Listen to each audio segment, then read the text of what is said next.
9장에서 지극히 작은 자, 이 작은 자를 보는 것이 우리의 신앙이라고 이야기했죠. 10장 1절부터 12절까지는 이혼에 대한 이야기를 하고 있어요.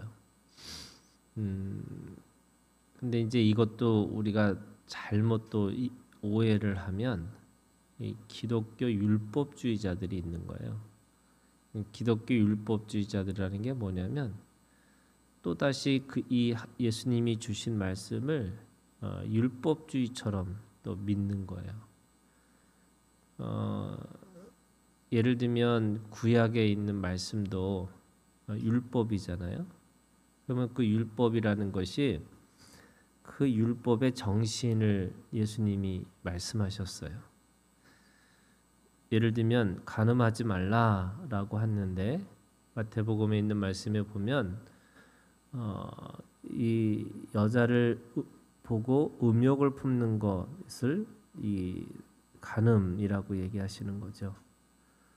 행위를 보는 것이 아니라 마음을 보셨어요. 그러니까 또 이거를 기독교 율법주의자들은 또 이거를 가지고 여자를 보는 것이 음욕을 품는 것이 어떤 거냐, 이거를 그래서 3초 이상 여자를 마음을 보고 이렇게 음욕을 품으면 죄고 1초, 2초는 괜찮다. 이게 또 뭐냐면 이걸 가지고 사람들이 또다시 이 구약에 있는 율법주의자들처럼 예수님의 말씀을 가지고 이거 어떻게 그걸 지켜야 되는지 그거에 대한 또 해석을 하는 거예요. 그 해석을 통해서 지켰냐 안 지켰냐 또 이런 얘기를 하고 있는 거죠. 예를 들면 예수님 모세에게 주시는 율법, 그것이 10계명이었어요. 그리고 그 10계명이 하라와 하지 말라라고 하는 게 613가지예요. 그러면 이 10개를 지키는 것을 통해서 이 10개의 정신이 613가지가 되는 거고, 또 이 성경에 613가지만 있는 게 아니고 이 탈무드에 보면은 또 그 안식, 예를 들면 안식일이 걷는 게 얼마만큼 걸어야지 일을 안 하는 거냐, 그게 이제 안식일에 알맞은 길이라는 게 있어요. 그게 보통 왔다 갔다 4km 이상을 걸으면 그것이 안식일을 어기는 거다, 이런 게 있어요. 그거는 이 랍비들이 또는 장로들이 그런 전통들을 만드는 거죠. 그러면은 613가지가 6100가지가 될 수도 있는 거고 또 6만 개가 될 수 있는 거죠. 그래서 그때 그렇게 해야 되는 것만 뭐 이렇게 이야기를 하는 거예요. 이게 어떤 거냐면 율법을 왜 주셨을까? 이 율법을 주신 정신이 뭐냐면 함께 어울려서 살아가는 방식에 대한 이야기를 하시는 거예요. 예를 들면 최고의 율법이라는 게 뭐냐면 이에는 이, 눈에는 눈이에요. 근데 예수님은 이에는 이, 눈에는 눈이라고 하는 것을 더 하라고 하시는 거잖아요. 근데 왜 이에는 이, 눈에는 눈이라는 게 율법의 정신일까? 이에는 이, 눈에는 눈이라는 게 예를 들면 한 대를 맞으면 사람들이 가서 똑같이 한 대를 때리고 싶은 게 아니에요. 한 대 맞으면 3대 때리고 싶은 거예요. 그러니까 이에는 이, 눈에는 눈이라는 말 속에는 그 죄가 오더라도 죄를 확산하지 말라는 뜻이에요. 하나는 하나만 하라는 거예요. 그리고 그 죄를 확산하지 말라는 뜻의 그 속에는 이게 함께 어울려서 살아야 되기 때문에 그걸 가지고 악순환으로 만들지 말라는 거예요. 예를 들면 한 대 맞으면 사람의 마음은 세 대를 때리고 싶은 거예요. 가서 세 대 때렸으면 그 사람은 맞은 사람은요. 또 6대를 때리고 싶은 거예요. 그래서 이 죄가 폭력이 폭력을 더 낳는 거예요.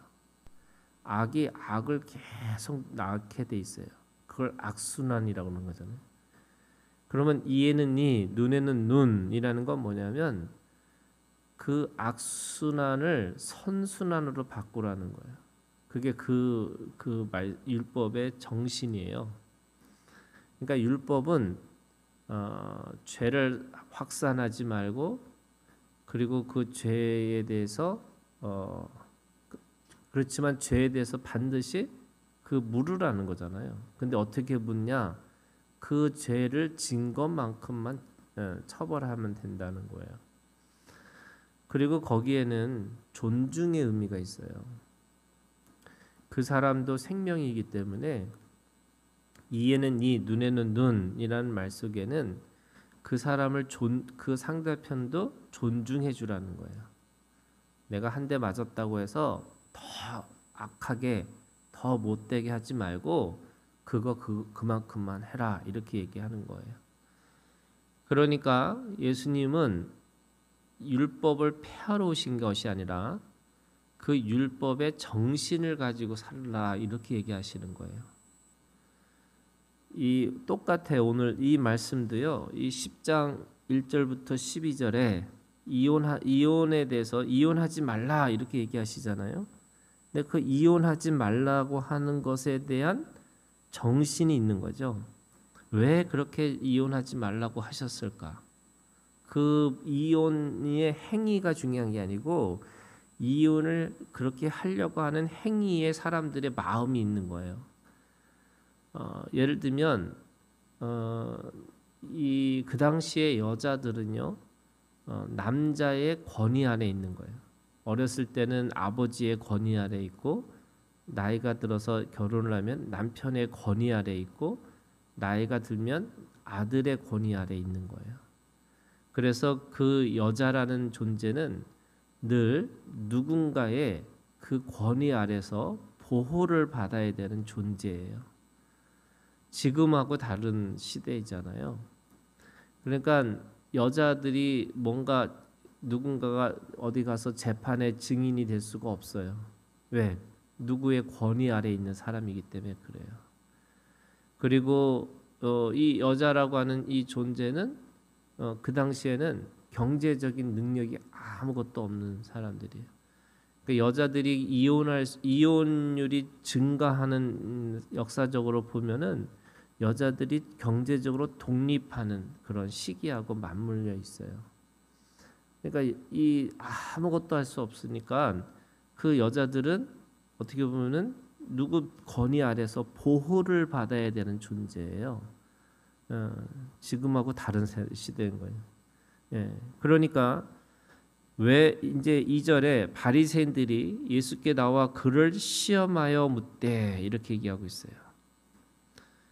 그 사람을 아내를 버리는 게 옳습니까? 이렇게 묻는 게 좋은 의도로 또는 정말 몰라서 묻는 게 아니고 예수님을 시험하고 있는 거예요. 왜 시험했을까? 3절 대답하여 이르시되 모세가 어떻게 너에게 명하였느냐 그랬더니 4절 모세는 이혼 증서를 써 주어 버리기를 허락하였나이다. 그러니까 이혼 증서 이 증서만 있으면 이혼이 가능할 수 있도록 만들었다는 거예요. 근데 과연 그럴까요? 모세가 과연 그거를 그렇게 말했을까요? 이게 이제 그런 거예요, 여러분. 모세가 왜 이혼 증서를 가지고서 이혼을 못하게 했을까? 이혼 증서를 반드시 써야 된다 이거잖아요. 그게 뭐냐면 남자들이 이 이혼을 너무 쉽게 생각하는 거예요. 왜요? 자기가 이 남자 중심의 사회잖아요. 그러니까 예를 들면 조금이라도 뭔가 이렇게 트집을 잡아서 그 트집으로 이혼을 하기 위해서 하는 건데 이혼 증서를 어떻게 하냐면 이혼 증서만 있으면 이렇게 되는 거예요. 이혼 증서만 있으면 나는 이혼할 수 있어. 이렇게 되는 거죠. 근데 이혼 증서라는 게 가서 사람들한테 만들어 줄 수 있는 거예요. 그러니까 난 이혼 증서 있으니까 이혼하는 게 당당해 이렇게 생각을 하는 거예요. 근데 예를 들면 목소리가 높아도 이혼, 반찬이 맛없는 것도 이혼. 왜? 그게 이혼의 근거가 될 수가 있어요. 그러니까 왜 모세는 이혼 증서를 쓰라는 거예요? 함부로 하지 말라는 거예요. 함부로 하지 말라고 하는 건데 이 사람들은 함부로 하지 말라는 거를 생각하는 게 아니고 이것만 쓰면 내가 가능해 이렇게 생각을 한 거잖아요. 그러니까 이혼 증서가 남발이 되는 거죠. 그러니까 원래 정신은 네가 그렇게 함부로 이혼하는 게 아니야라는 거를 모세는 그 법으로 주었는데 사람들은 그 법을 또 악용을 해요. 이혼 증서 쓰지 말라고 쓰지 않으면 안 된다는 식인데 이혼 증서 만들기가 너무 쉬운 거죠. 그러면 똑같이 다시 생각해 보면 그 당시에는 이혼하는 사람들이 어마어마하게 많다는 거예요. 왜? 그게 문제가 되니까 사회적인 문제가 되니까 지금 이 바리새인들이 지금 이 문제를 가지고 지금 예수님을 시험하고 있는 거니까. 근데 그게 다 뭐예요? 남자들의 이 기득권자의 이 권리를 그 이혼 증서라고 하는 걸 가지고 합법적으로 만드는 거예요. 그러니까 예수님이 뭐라 그래요? 예수께서 그들에게 이르시되 너희 마음이 완악함으로 이혼 증서만 내면 이혼할 수 있어 이렇게 되는 거예요. 근데 이혼 증서 만든 이유는 그게 공적이고 또 하나님의 것이고 그렇기 때문에 니네들이 함부로 하지 마라고 얘기하니까 이거는 함부로 할 수가 없는 거나라고 깨달아야 되는데 율법의 정신을 깨달아야 되는데 아예 그렇게만 하면 된다 이렇게 생각하는 거예요.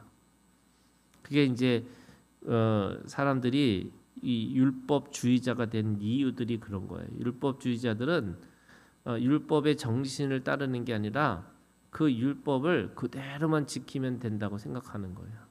율법의 정신이 필요 없어요. 그러니까 예수님은 안식일을 지키는 사람들에게 안식일의 정신을 말씀하세요. 그게 두 가지잖아요. 안식일이 왜 있어요? 사람의 생명을 살리는 것으로 쉼이 있다는 거예요.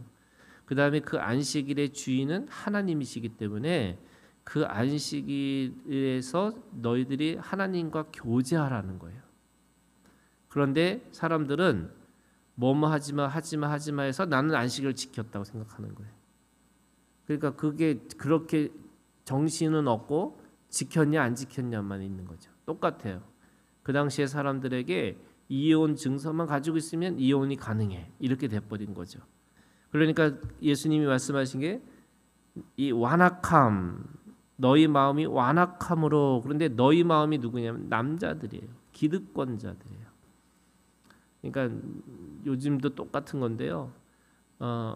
누가 제일 법을 많이 어기느냐? 법을 제일 많이 아는 사람들이 법을 제일 많이 어기는 거고요. 계몽주의 이후로 사람들이 똑똑해지면 사회가 좋아질 거라고 생각했는데 똑똑한 사람일수록 더 많은 죄를 지을 수 있는 가능성이 있는 거예요. 왜 그러냐? 아니까. 이혼 증서만 있으면 나는 이혼할 수 있어 이렇게 되는 거죠. 그랬더니 예수님이 그 정신을 말씀하시는 거예요.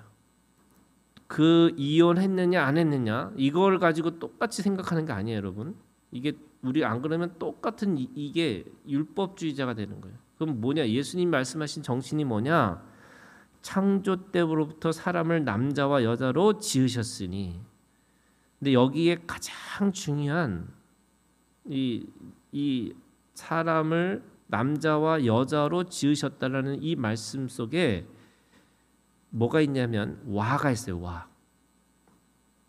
원래 남자에게 속한 게 여자예요.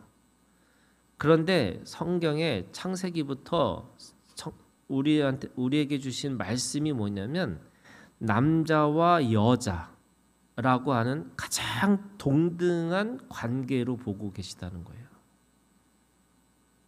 이거는요, 상상을 초월하는 거예요. 여자들이 이 투표를 할 수 있는 투표권을 가진 게 불과 200년 안에요.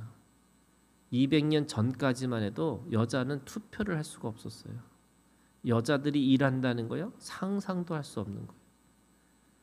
그런데 지금은 여자들이 일을 하고 또 여자들이 돈을 더 많이 벌기도 하고, 그리고 오히려 지금은 여자의 권위 아래 남자가 있는 것처럼 보이는 시대가 되어 버렸잖아요.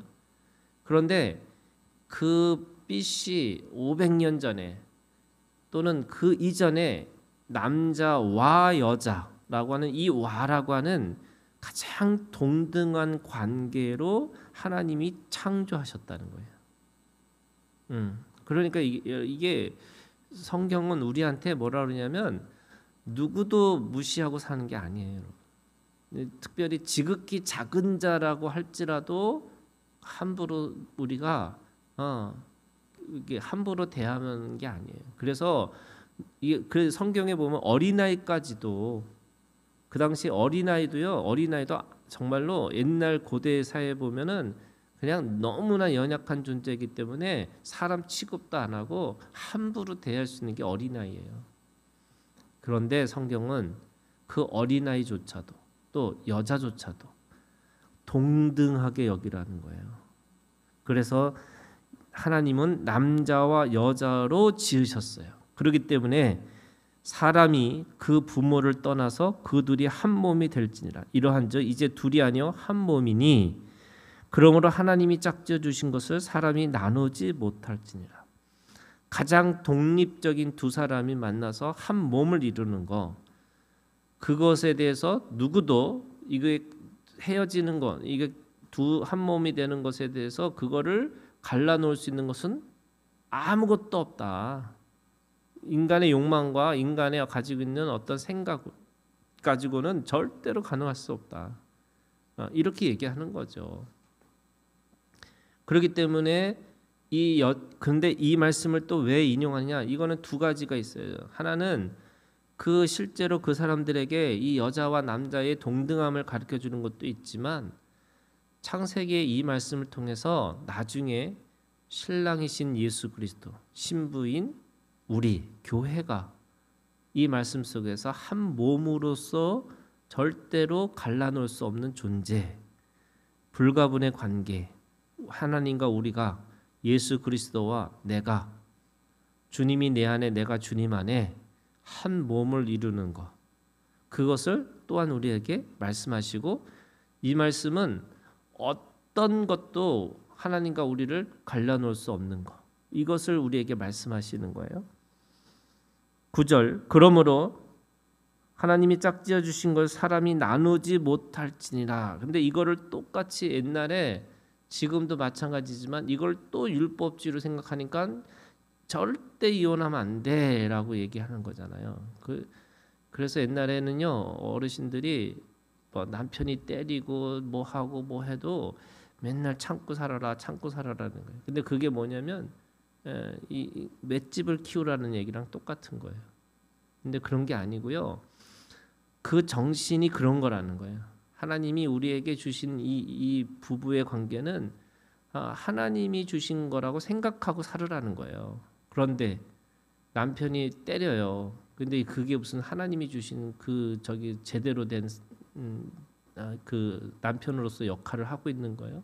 그거 아니니까 그거 아는 것에 대해서 정확하게 표현해 줘야 되는 건데, 무조건이라는 것 속에서 또 율법주의가 오니까 정신은 없고 행위만 생긴 거예요.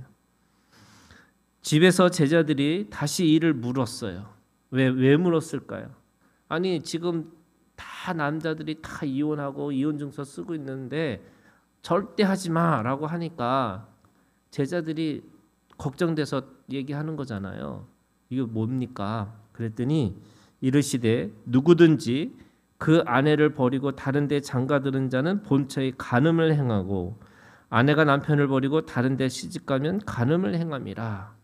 그러니까 이 간음이라는 문제가 뭐냐?